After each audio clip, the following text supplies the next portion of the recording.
Hello guys! Hello! Earth Signs, Gemini, Libra, and Aquarius. Welcome dito sa aking channel, Kapalaran 888. Welcome guys. Alamin natin kung anong messages, vibration, gabay energy para sa yung lahat. Earth Signs, Gemini, Libra, and Aquarius.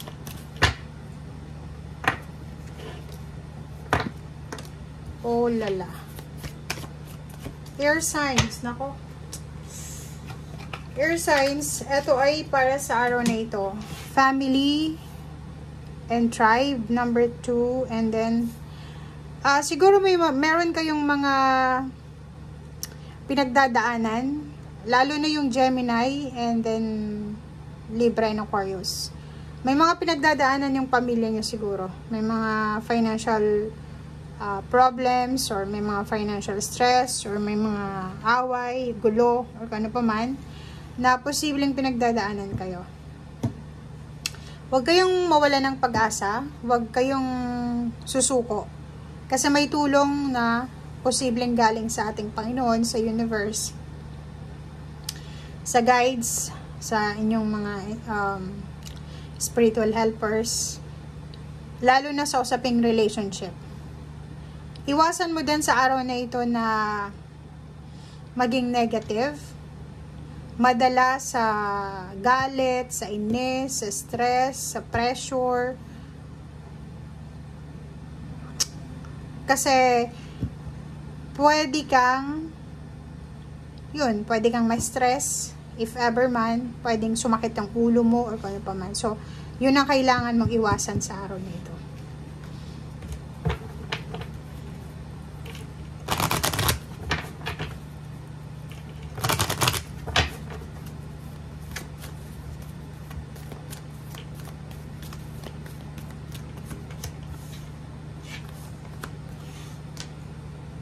Okay, so air signs. Ang nakikita ko sa'yo dito, medyo meron kang issue tungkol sa yung nanay. Or pwedeng may problema ba na pinagdadaanan ang iyong magulang, mother, wife, sister, or daughter. Mga babae ito eh.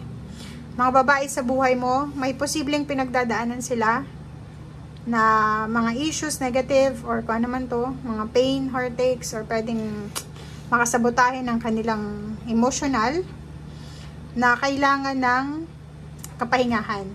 So, if ever na hindi ka masyadong masaya, or isa ka bang nanay, isa kang asawa, isa kang kapatid na babae or anak na babae, may issue ka sa kapamilya mo, kailangan mo ng mag-isip ng tama, magpahinga ka muna.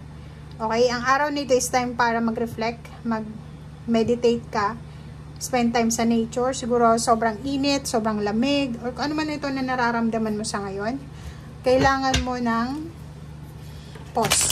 Okay, mag-pause ka muna para hindi mo masabotahe yung health mo. Kung tungkol naman ito sa pera, sa gastos sa pamilya, pause ka muna para hindi ka masyadong ma-stress o hindi masabotahe ang araw na ito. Okay? So, meron tayong 8 of Cups. So, yun, ignore. Diba? Kung may mga issues sa pamilya nyo, i-ignore nyo muna sa araw na ito.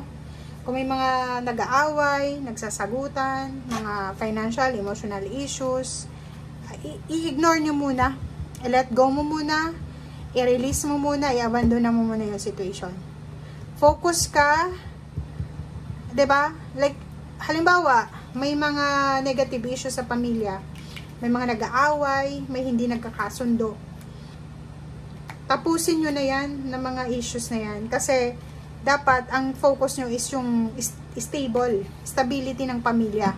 Kaligayahan ng pamilya. Dapat yun yung focus nyo sa ngayon. 'Di ba? So, iwasan natin na sabotahihin natin ang pamilya natin. Iwasan natin, like sa magulang, sa mga babaeng sa lola, tiyahin natin. Okay? Kasi yun yung pwedeng problema dito eh. Kapamilya problema. Mag-comment kayo sa comment section if mayroon kayong problema sa mga babae sa buhay nyo. Okay?